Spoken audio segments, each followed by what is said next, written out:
Welcome back to the Leadership Blueprint Growth Podcast.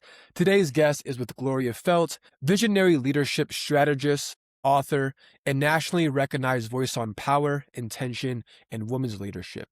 From teaching in early childhood classrooms to leading Planned Parenthood at the national level, Gloria has spent decades shaping leaders, movements, and policy. She's the co-founder and president of Take the Lead and Forbes 50 Over 50 honoree, and the author of Intentionally and the best-selling No Excuses. This is a conversation about power, how to recognize it, claim it, and use it with intention. I'm excited to dive in. Everyone, please welcome Gloria Feldt. Gloria, you said power unrecognized is power unused. When did you first realize that you were under-leveraging your own power? Oh my goodness, Jordan, how long do I have to tell you the whole story of my life? But here goes. Here's the short version of it. So I had to learn a lot of things about the utilization of power in the public square as well as in the private sector and in working with people and all of that. But I hadn't really given a lot of thought to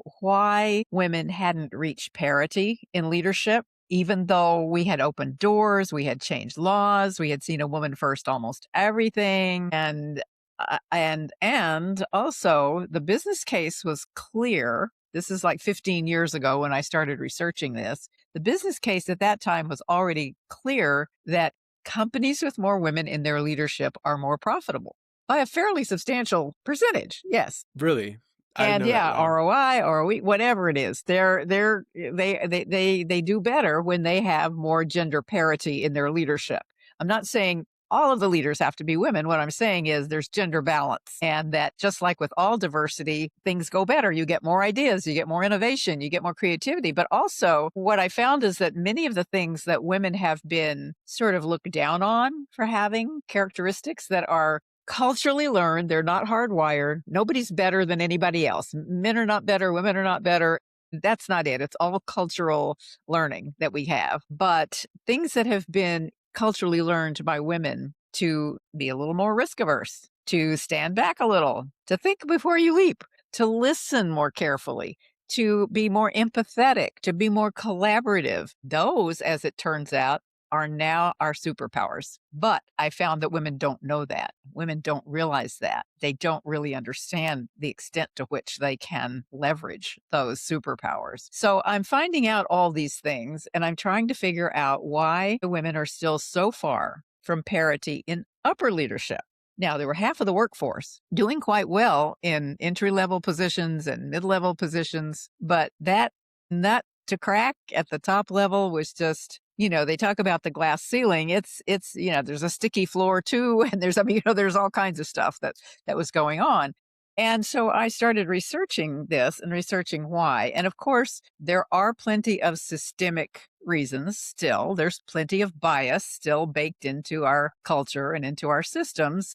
For example, a resume with a man's name will be assumed to be more capable than a resume with a woman's name on it. And there's statistical evidence of that. And when you can create a system where people don't know the gender of the applicant, all of a sudden it becomes more a level playing field. And the famous experiment with the Boston Symphony, when it was almost all male musicians, and they were trying to figure out why there were these talented women who would apply and they wouldn't get selected. And what they found was when they started having auditions behind a curtain where people couldn't see who was playing, all of a sudden it is pretty much gender equal now. So if there are systemic ways to get rid of the bias, but the truth is that if you really want to make change and make it fast and be able to move your own self up, you have to be willing to know your power and move yourself with it. So what I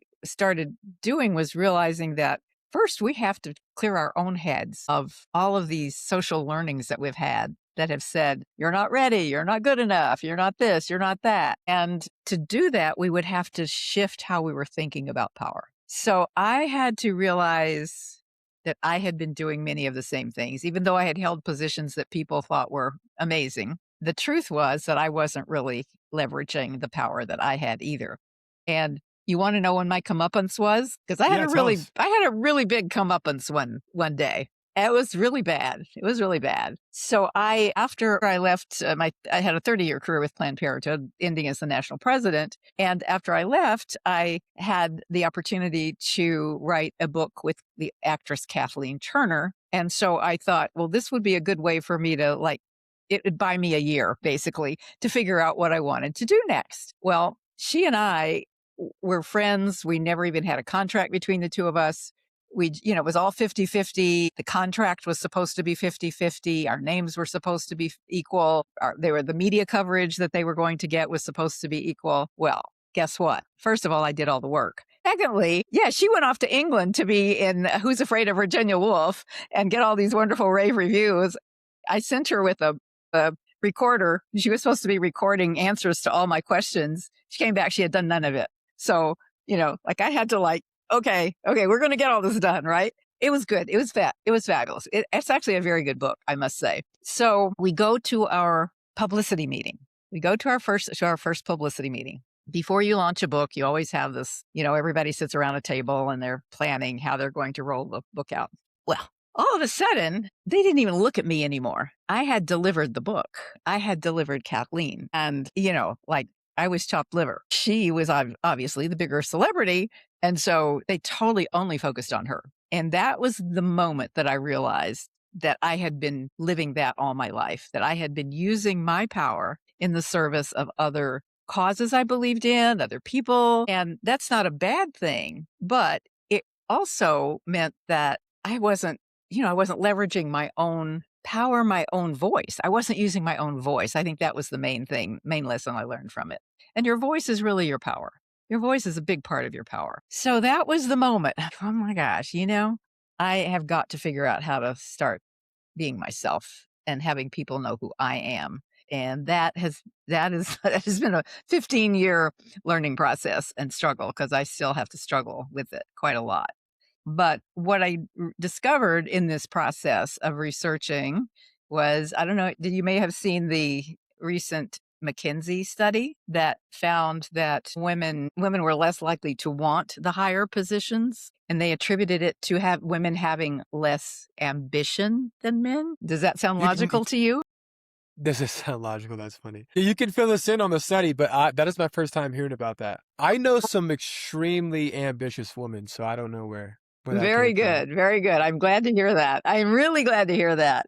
Well, because the truth is, at least in my research, I found it was never a lack of ambition. It was a lack of, number one, having a definition of power in their own minds that they were comfortable with. The narrative of history has been what? Fighting wars, assuming scarce resources. If I take a piece of that pie, there's less for you. And so we have to fight over the crumbs. And the truth is that in today's economy, which is about brains, not brawn, there is no limit to the things that matter. There's no limit to human intelligence, innovation, creativity, love, empathy, any of those things. Those are the things that matter now. So what I found was, I have this, I don't know if you can see, I have this little hammer. Yeah, This little we can see hammer. it. Okay. So this is my metaphor for power now. And what I do is I help women understand that power is it's just energy. It's about what you do with it. And so it's like a hammer. You can build something with it, or you can break something apart. And so if you shift how you're thinking from the old oppressive idea of power as being power over you, and it's oppressive, and women have borne the brunt of so much of the negative aspects of that kind of power, then it's not surprising that they would have an ambivalent relationship with power as a thing, if that's how they're thinking about it. But mind shift here to power as being the power to make your life better, make your family's life better, make your business better, make your community better.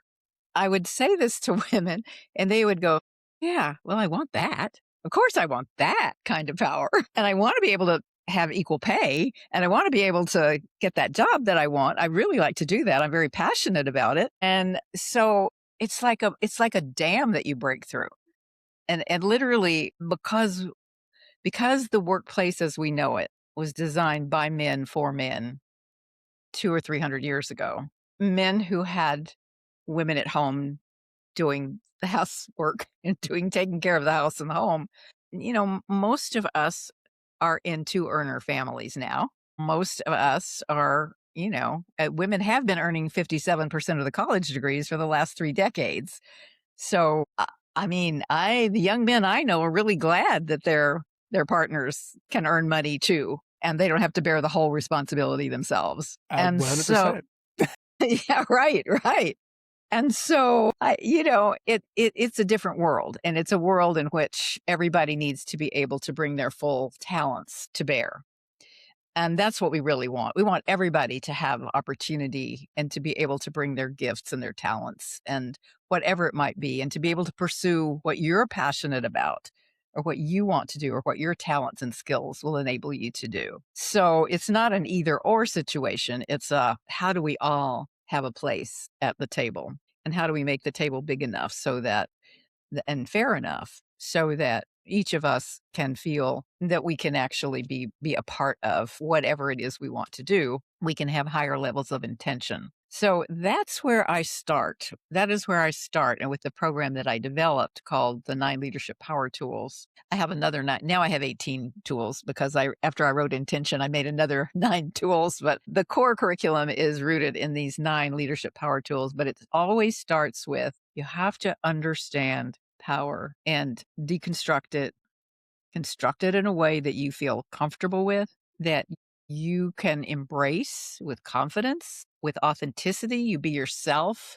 This is not about women becoming men. This is not about men becoming women. This is about you being able to be who you are and bring that to the table and know what your value is. Get in touch with that value, know what it is, and know what it's worth on the marketplace. So we start with that understanding of power and shifting the power paradigm. And then we can go into specific tools and techniques for how you actually use your power. And yes, one of the things I always say is power unused is power useless. If it doesn't matter that you may have more degrees. It doesn't matter that you may have more experience. It doesn't matter if you're not willing to use that to get yourself where you want to go. Well, what good is it? So that's No, 100%. And thank you for all of those insights right there. I'm really excited to dive in. But one thing I want to touch on really quick is your definition of power is vitally important, at least reframing the power paradigm. If I'm a woman and my belief around power is, oh, power is evil, power is used to hurt people, why would I ever want to step into that position of being a powerful woman?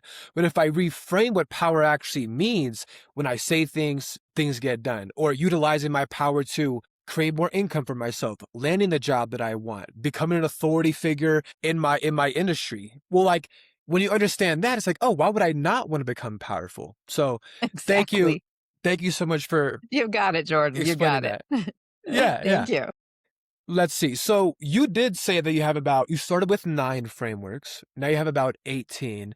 Do you mind giving me and of course the people maybe like 1 or 2 frameworks you like to utilize when it comes to stepping Certainly. into that power? Yeah. Certainly, absolutely. I'm delighted to do that. So, with the 9 leadership power tools, let me start with that. The 9 fall into 3 major buckets. One bucket is the self definitional power tools. So, in other words, first you need to really know yourself. You need to know your history. You need to know what matters to you. You need to know what are the skills and attributes and abilities that you have that you bring to the table. And so, those are the self definitional tools. And one of them that's really important is really getting in touch with what do you want the agenda to be so that instead of just navigating what's in front of you, you're able to steer the ship. What's the agenda you want to have?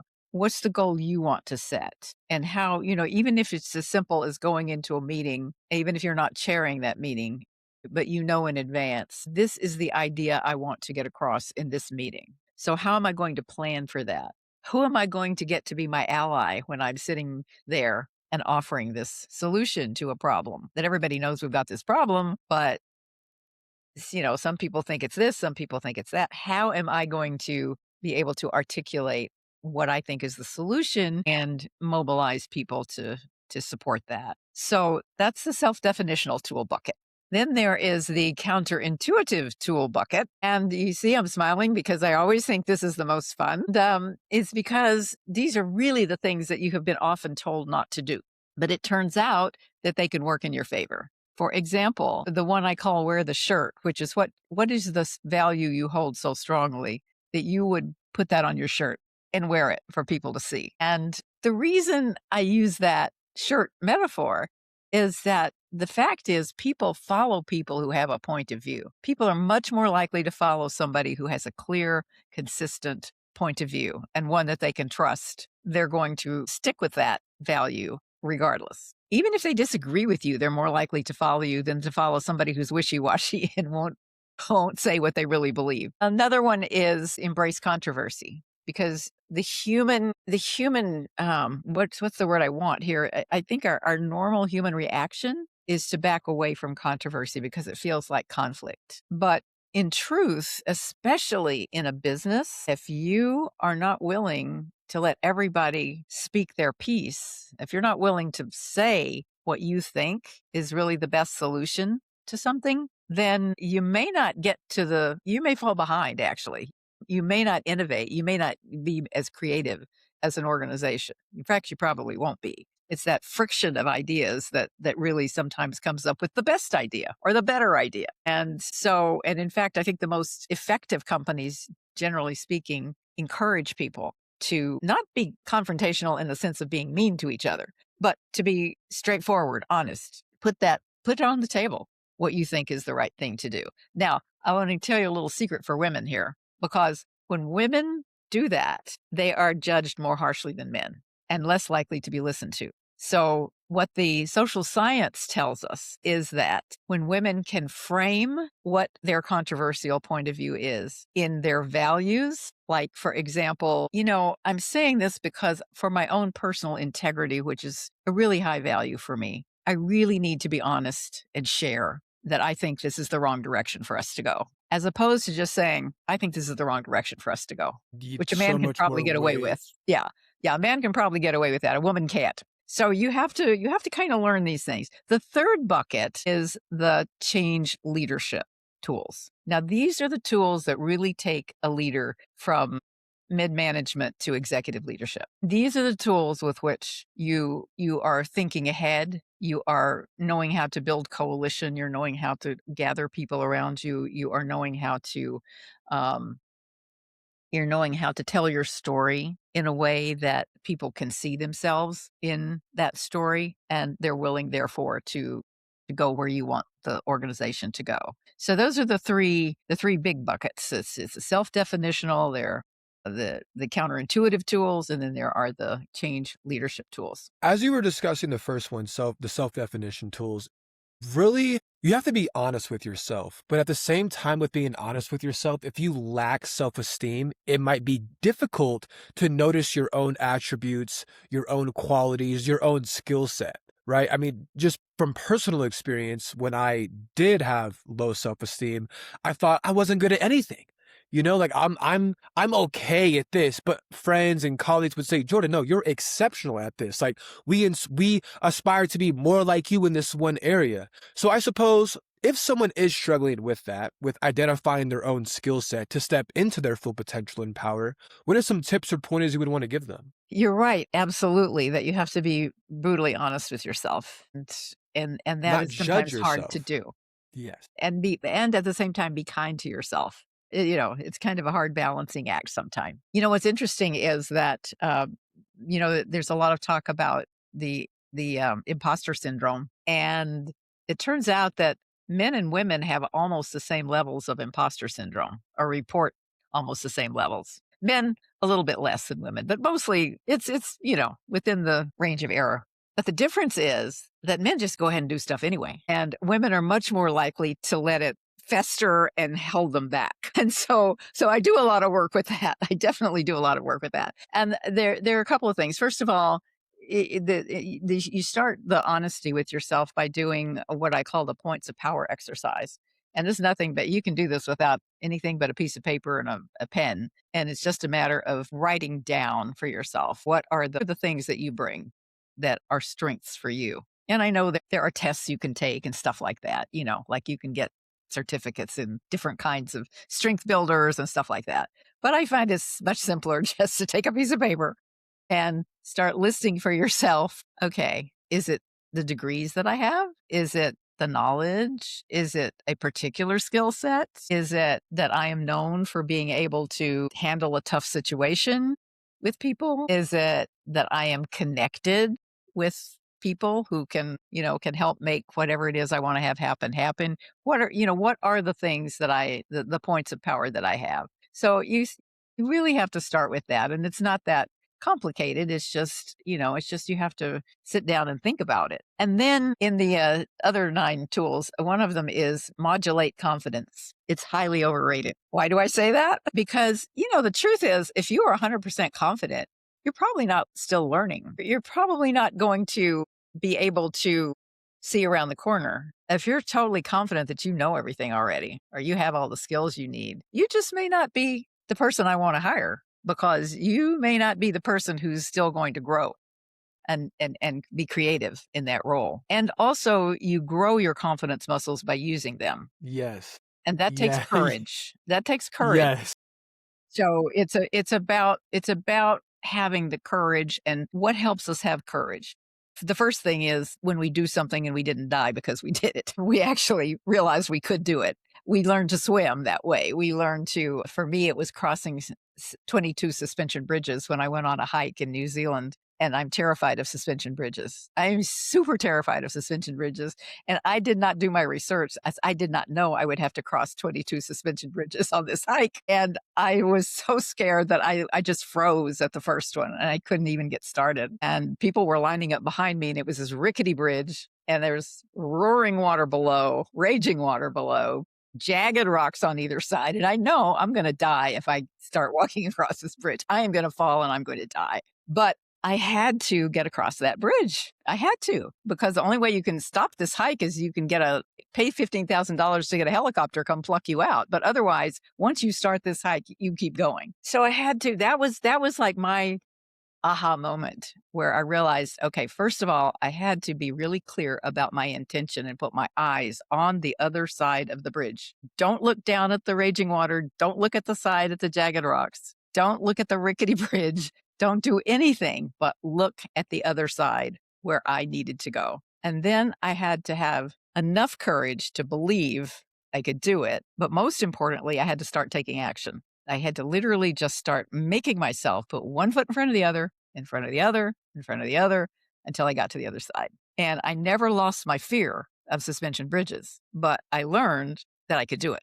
And that built my confidence. That built my courage. That built those muscles that you have to try new things. So I do think, you need to have enough confidence to be willing to give it a try. Feel safe, enough safety, I guess, enough psychological safety that you're willing to give something a try. But never wait until you're 100% confident, because you won't get anything done. Mm-hmm. Like you said, if you think you're 100% confident, there's absolutely no room for growth. And essentially, you're plateauing and you won't be the best leader nor employee. Right. So yeah, I do kind of want to change direction slightly here. So you became a mother fairly young, one might say, yet Yes. went on to lead at the highest level possible. How did constraint shape your leadership style rather than limit it? That is such an important concept, because it is constraints very often that teach us the most and that help us to grow and help us to gain that confidence, because you have to make choices. Well, so first of all, I had always been a pretty smart kid and I liked school. So after my third child was born, realized, I had no employable skills. And if I ever had to support all these children myself, I had 3 by the time I was 20, I would have to, I just had no employable skills. So I started to college when my youngest was 4 months old, and it took me 12 years to finish. But that was a good 12 years because it gave me time to get involved in some community service work. It gave me time to learn some things about what I would want to do with my career. I was, I grew up in these little rural towns in Texas, so I wasn't really given ambitions to have a particular career. A woman could be a doctor, could be a nurse, a teacher, or a secretary. That was, I guess, a beautician. You could be one of those things. And so I always liked teaching. And so I was planning on being a high school social studies teacher. And I really was serendipitously encouraged to apply for my first CEO job with a Planned Parenthood affiliate, a new little affiliate in West Texas where I was living at the time. if there are Friday Night Lights fans here, it was Odessa, Texas, the land of Mighty Mojo. My kids all went to Permian High School. It's a real thing. I I survived Odessa, Texas, so I was pretty tough. It was pretty tough, but it was really quite serendipitous. I was encouraged by a professor in a course that I was taking from him to do my paper on this little affiliate. Then the executive director who I interviewed called me 2 weeks later and said, "I'm leaving. I think you should submit a resume." And I had never met this woman before, by the way. And I thought, well, I've never had a formal resume. I've never had a formal job interview. The jobs I've had, I have gotten because I've been volunteering somewhere or something like that. And so I'm in no danger of being hired because I don't know anything about managing an organization, but it'll be good experience. So I put together a resume. I went for an interview. I was called for a second interview. I went for the second interview. They offered me the job. Have no idea what possessed me to say yes, but I did. And that became a mantra for my life. Just say yes. Just say yes. Just go ahead and give it a try. Because what's the worst that can happen? The worst that can happen is it doesn't work out and you go do something else. Right? So Yes. yes, that's right. And as it turns out, it worked out very well because what I would have never known that I have the CEO brain. That's what I call it. I don't know what anybody else calls it, but I call it the CEO brain. And that I am, and I think this comes actually partly from being a young mother and needing to take a lot of responsibility very early on in my life. And I discovered that I am the kind of person who is willing to assume full responsibility as long as I have the opportunity to actually make things happen. And that for me it turned out that that's why it was the perfect fit. And I also believed in the cause. You have to believe in what you're doing too. I don't care what it is. It doesn't matter if it's a nonprofit organization or for profit or whatever. You have to really believe in and be committed to what you're doing. So that serendipitous phone call saying that I should apply for this job led to a 30-year career in which I had the opportunity to grow along the way. And I should confess that I literally broke out in hives the first month that I was working because I had no idea what I was doing. I really had no idea. But it was just one of those, well, okay, I am going to figure it out. I'm going to figure it out. And that's what I did. And so I went from West Texas to Arizona, where I was the CEO of the affiliate there. And that was truly my most fun job because I had the opportunity there to grow an underperforming middle-sized affiliate into one of the largest in the country. And that was, I have to say, it was pure fun. It was I loved it. I loved it. And I loved knowing that if we could rub two nickels together, we would open another clinic and serve more people. And that was just the biggest rush that I could possibly have. At the national level, it was very rewarding, but it wasn't as much fun. It was much more in the political realm and advocacy and all of that. Media. I did a lot of good stuff, and I met a lot of powerful people. But I still think that direct service is really where you're actually helping that next person who walks in the door is the most rewarding thing that I've ever done. So, so when I became the national president, the organization was in a very deep psychological and financial trouble. It was during those years that there was a great deal of violence against women's health providers, including murder, including stalking.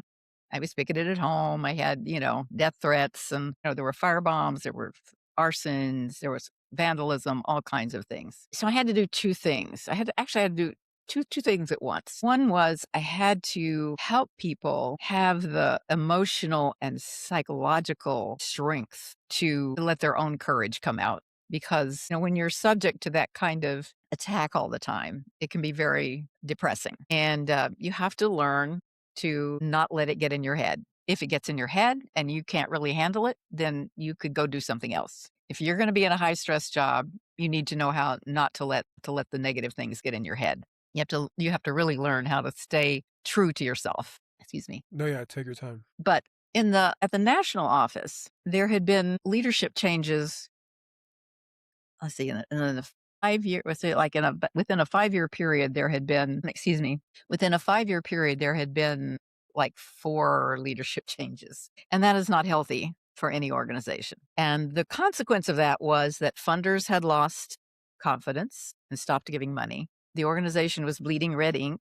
The board was making decisions that they felt were responsible decisions, but they were actually not healthy decisions because they were decisions that instead of putting what money they had into the mission, they were like cutting the mission related services so that they could keep the infrastructure. And so I had to quickly, very quickly, restore the confidence with funders. And I knew that to enable the organization as a whole to become healthy again, that we had to figure out how to let go of what we were worrying about in that moment and remember why we were doing this work. So I was incredibly fortunate, and I'm not going to take credit for this myself because I was incredibly fortunate to literally cold call a man named Watts Wacker, who was an executive consultant, very high priced executive consultant, who took my call immediately and said,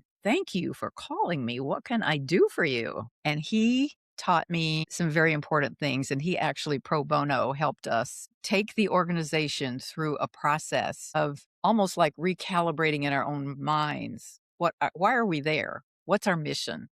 If we look back from 25 years out, what do we want to have accomplished? What do we want to be able to say we're proud of? And it was that question that allowed us to let go of what we were worrying about that immediate day and be able to get excited again and really it all gets juiced up. And you're like, yeah, well, in 25 years, I want to have blah, blah, blah. Yes. And that was just enormously helpful. I will be eternally grateful to him. He taught me so many things. And in fact, I sometimes find myself channeling him now. Like, oh my God, am I turning into Watts? What's happening?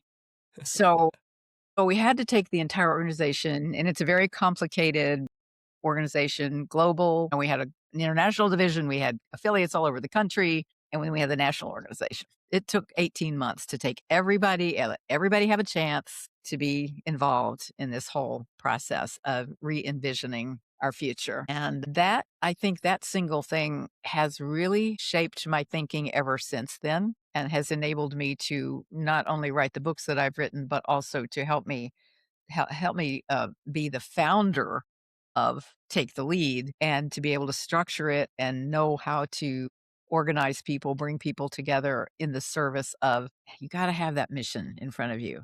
You got to have that, what is that North Star that you're all working toward? And so it turns out that the more complicated the organization, the simpler you have to make the story so that everybody can see themselves in it. And that's in today's world that is very complicated. It's not easy. It's not easy. I mean, with technology changing every 30 seconds, I mean, Yeah, no, absolutely. You need a goal, you need a North Star because when stuff does hit the fan and you feel like your back's against the wall, you're being scrutinized publicly, and maybe your staff is questioning your leadership Mhm. capabilities or the action steps that you're taking. You have to remind yourself, why am I even why did I begin? Why did I sign up for this mission in the first place? And if you don't ask yourself that question constantly, your own personal morale will go down, your ambition will obviously diminish and demise.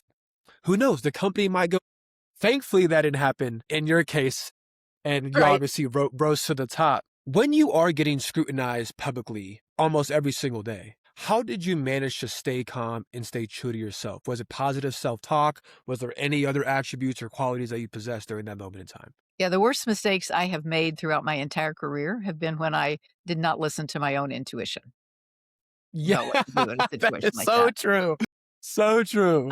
Don't even want to start naming all of the times, and you have to listen to people and you have to have consultants helping you sometimes, especially in that kind of high profile situation.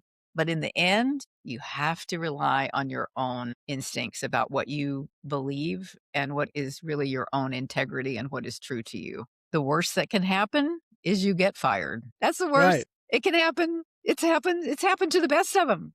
Hey, think about it. Seriously, some of the best leaders that we have today will be able to tell you a story of when they got fired. But it's better to have that happen and you have your integrity and you have your honor and than to just, compromise it too far. So, there's a balance there because you certainly want to be able to acknowledge other people's desires and fears and the things that they need and their advice. You want to hear the advice, but in the end, it really is lonely at the top. You have to really look at yourself, and you have to like what you're doing. You have to like those decisions that you have to really feel comfortable in the decisions that you're making. I'm really glad you said that it truly is lonely at the top, because some people there's a big misconception around that, but thank you for letting the people Yeah. know. So, Gloria, Take the Lead focuses on intention as a leadership lever. How is intentional leadership different from ambition or confidence? Ambition is the fuel. Ambition helps you know what you really, what's important to you. But intention, and the reason I literally created a new word, intentioning, which is what the name of my last book is, intentioning, because I wanted to make intention an active verb. If you're not taking action, it means nothing. It's the action. Without the action, I would still be standing at the edge of that bridge. I would still be sitting there in New Zealand and, starving to death at the edge of that bridge.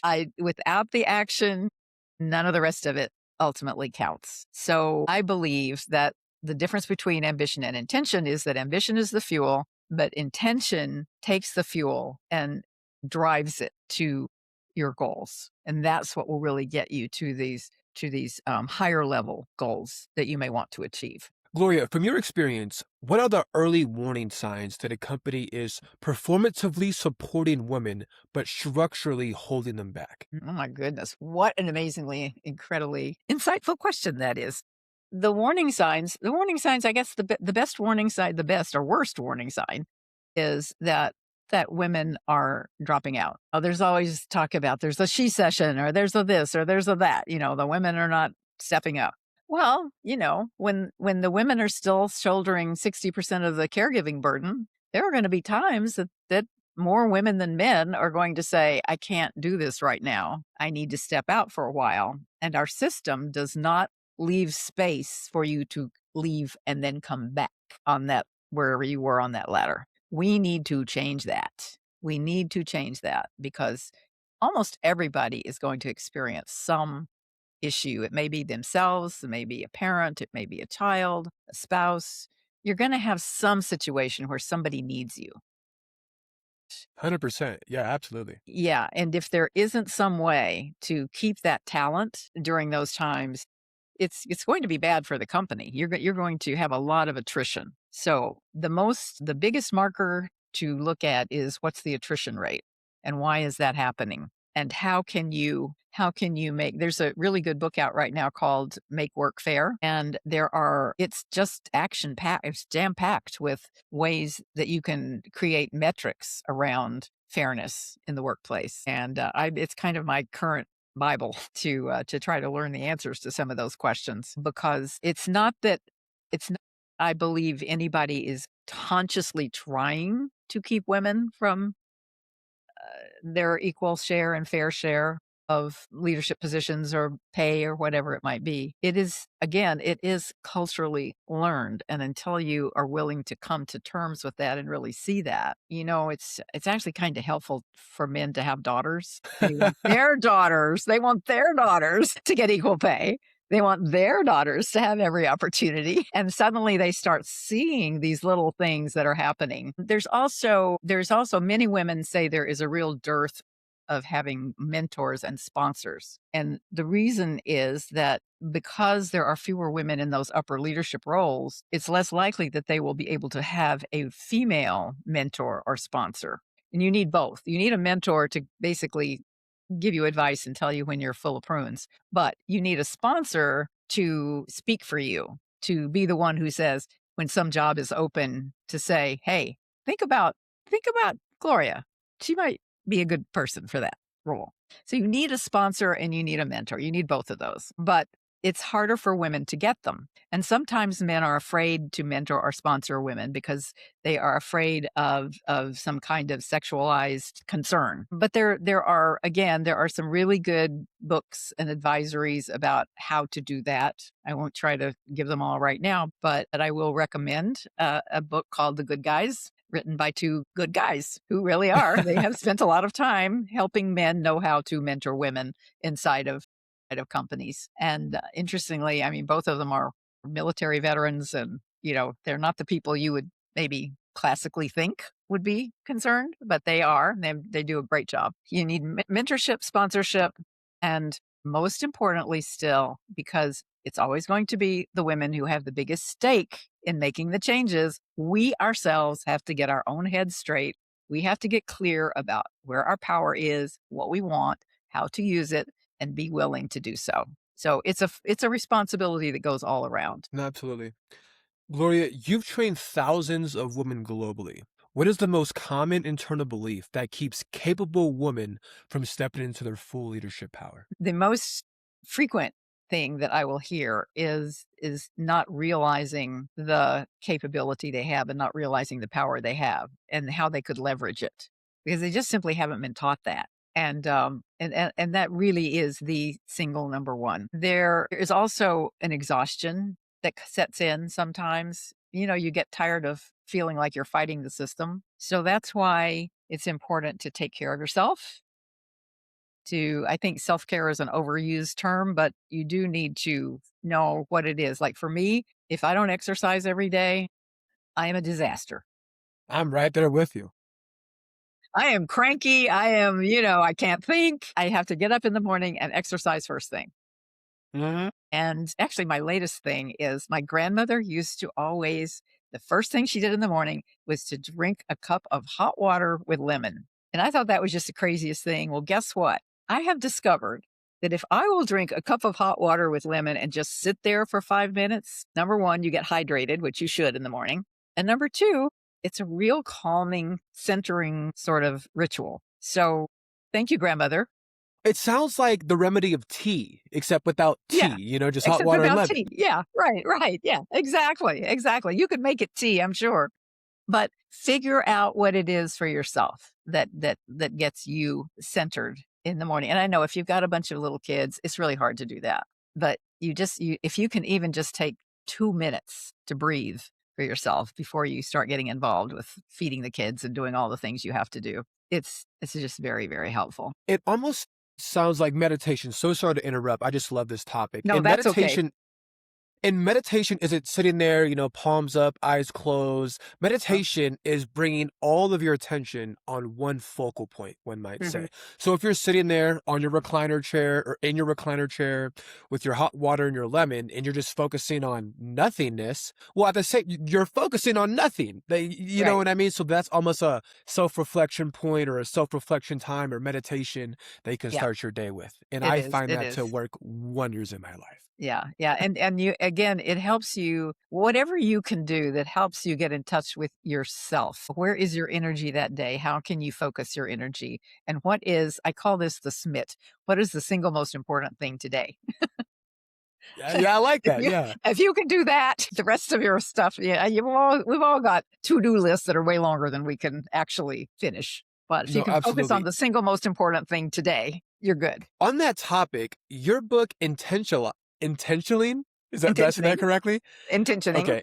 Your book Intentioning reframes leadership as a daily practice. What's one intentional habit you believe has an outsized impact on long-term influence? Hmm. Well, I think number one is always have a dream that's bigger than what you're doing right now. Always have something aspirational. It's the tool is called Dream Up. It's literally called Dream Up. The second one is believe in the infinite pie. Don't think that there is a finite pie of resources. Know that anything is possible. You may have to have a lot of time to figure it out, but anything is possible and there is no finite pie. So that means you don't have to hold it all in yourself. You can be generous. You can be grateful to other people and be generous to them. And you will feel better. You will just feel better about yourself. And most likely people will return the favor to you. It's things that, it probably stuff that you were taught in kindergarten. Be nice, share. It's things like that so that you feel good about yourself at the end of the day. But I do think it is always important to have whatever it is you're done, to always have some aspirational goal that's a higher intention. And Gloria's theory of planning is you're probably never going to get to 100%. But if you get to 90%, it's probably more than you would have done if you hadn't had a higher goal. Absolutely. And I think it's the pursuit, it's the action of looking forward to something that makes us wake up in the morning, that almost sustains our happiness. I think as soon as we drop our goals and retirement kicks in, like, Mhm. not to get spiritual on you, but we are nothing but energy, and energy is in constant motion. It is not stagnant. So by default, if we're not progressing upward, if we're not chasing our goal, we're decaying, we're declining. So I think what you're saying is vitally important, Gloria. It needs to be expressed more often. And also to remember, again, not to beat yourself up if you don't get there when you thought you were going to get there or don't quite accomplish it all. Just don't beat yourself up. You give it a good try, you're going to learn something on the way. Even if you don't get any of it, you're going to learn something. And you will take that thing that you learned and you will take it that will take you that much further. I feel like sometimes that's more important than the initial goal you set out to conquer, is the skill and the lessons that you learned along the way. Yes. And on that note of don't beat yourself up, I heard this quote from this other person who I listened to. He said, most people overestimate what they can do in 1 year and underestimate what they can do in 5 years. And I'm like, that Ah, is so good. That is so that good. is really good.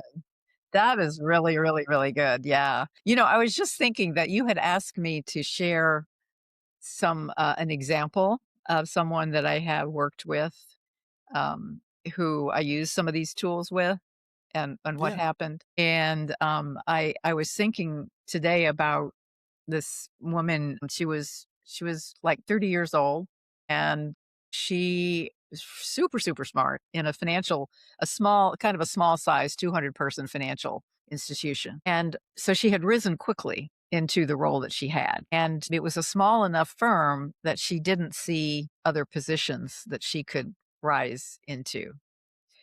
She was starting to get discontent, I would say. I wouldn't say unhappy, but discontent. She wasn't being joyous about her work. She wasn't going to work every day feeling like, "Oh, I'm so glad to be going." She was really starting to think about, should she leave? Should she go to another company that's bigger? What should she do? And she actually encountered the problem I mentioned about the lack of female in higher positions to be able to, she didn't have a female mentor in the company. And she really wanted one. And we worked together and I utilized I did a 5-session plan for her in which we utilized a number of these techniques that you and I have talked about. And she ultimately figured out that she didn't want to leave the company because she had such a great it was a great company. She loved the company. She loved the people. She knew she had a really good financial deal, frankly. And she didn't want to leave, but she figured out how to make a few tweaks in her job so that it was the job that she loved again.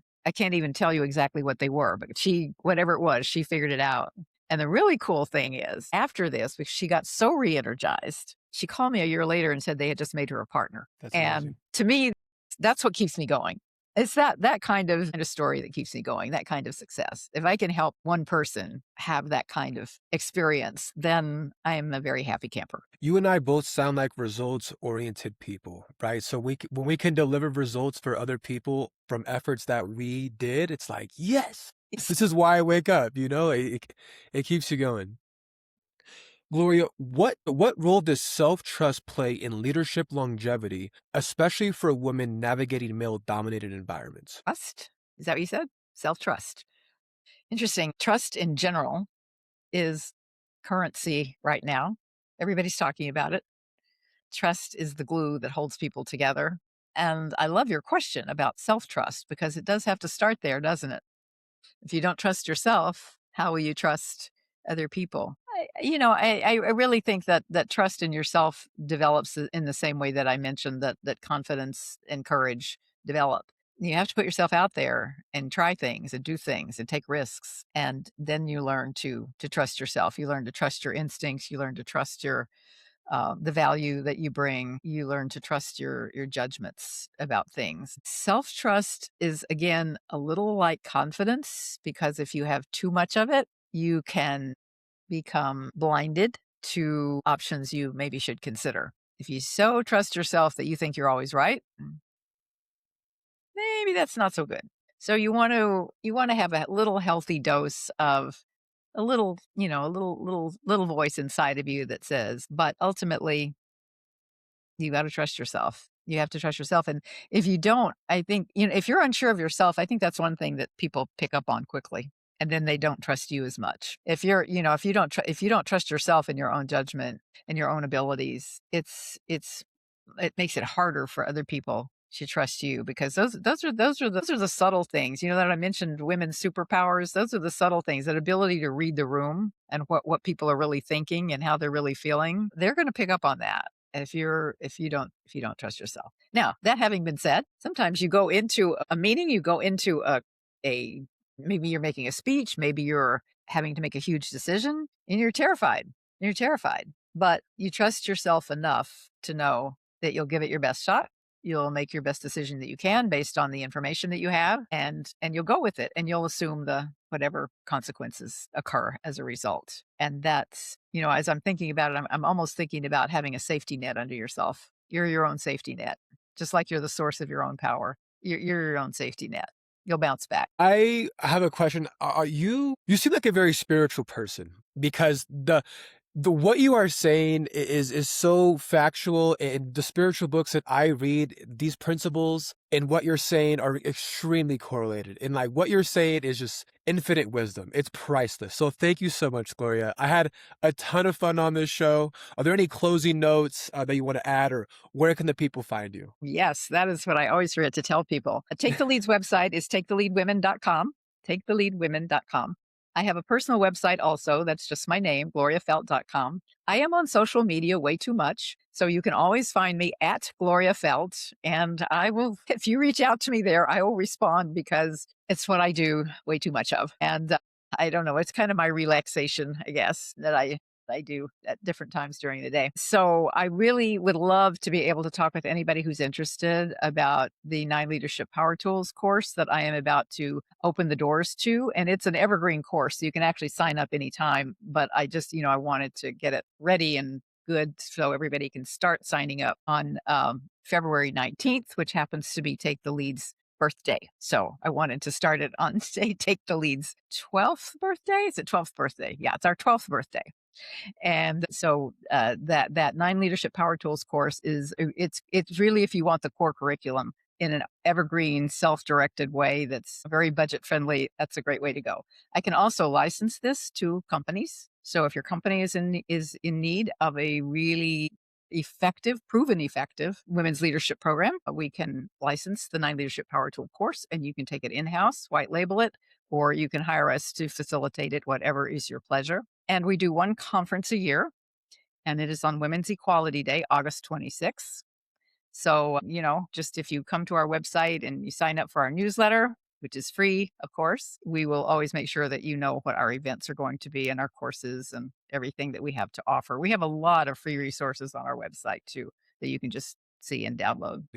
Perfect. Well, you guys heard her. Go ahead and check out her website. She also has a book as well if you guys are interested in that. So with that being said, Gloria, like I said, I had a ton of fun. I'm definitely gonna have to rewatch this to get all the value from it. And audience, for tuning in, it was a pleasure. Talk to you guys next time. Thank you, Jordan. It's been a pleasure for me too.